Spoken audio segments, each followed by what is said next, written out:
L'économiste togolais appelle à une reconquête de la souveraineté budgétaire et monétaire du continent. Invité du podcast panafricain, Notre Afrique, diffusé sur la chaîne YouTube Diplomatie togolaise, l'économiste togolais Kako Nubukpo a livré une réflexion approfondie sur la nécessité pour le continent africain de tracer sa propre voie dans un monde marqué par la rivalité des grandes puissances. Pour l'ancien ministre de la Prospective, cette autonomie passe avant tout par la maîtrise des instruments économiques fondamentaux, le budget et la monnaie. Pour moi, l'autonomie stratégique renvoie à la capacité des États africains d'avoir les leviers de souveraineté économique, à savoir le budget et la monnaie, a expliqué le professeur Nubukpo.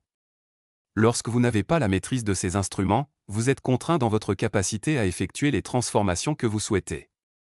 Abordant la question du franc CFA, l'économiste a réaffirmé sa position critique vis-à-vis de cette monnaie héritée de la colonisation. Selon lui, le débat n'est pas seulement économique, mais aussi symbolique et identitaire. Même si, au moment des indépendances, on a dit que CFA ne voulait plus dire colonie française d'Afrique mais communauté financière africaine, il ne faut pas se cacher derrière son petit doigt. Moi, je plaide depuis des années pour qu'on renomme la monnaie qu'on utilise, car la monnaie n'est pas qu'économique. C'est un fait social total, historique, politique, parfois religieux, a-t-il insisté. S'exprimant sur la zone de libre-échange continentale africaine, ZLECAf, Kako Nubukpo a salué une initiative, louable, tout en avertissant contre les risques d'une ouverture incontrôlée des marchés africains.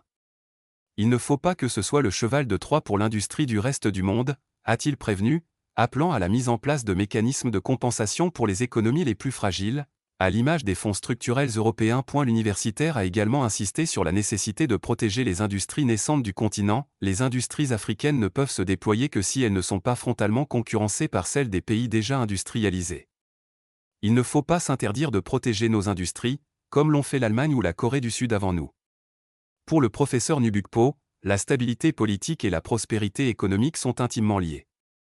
Il ne peut pas y avoir de paix et de sécurité sans développement économique.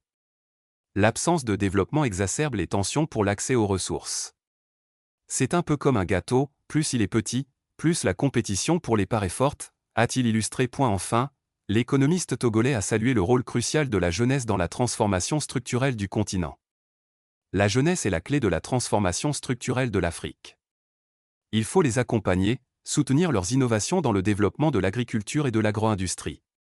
Kako Nubukpo a rappelé que l'Afrique ne peut se contenter d'être spectatrice dans la compétition mondiale entre les grandes puissances. Quand deux éléphants se battent, c'est l'herbe qui souffre. L'Afrique doit trouver son propre chemin entre les géants qui s'affrontent. Mot-clé, Afrique. Kako Nubukpo.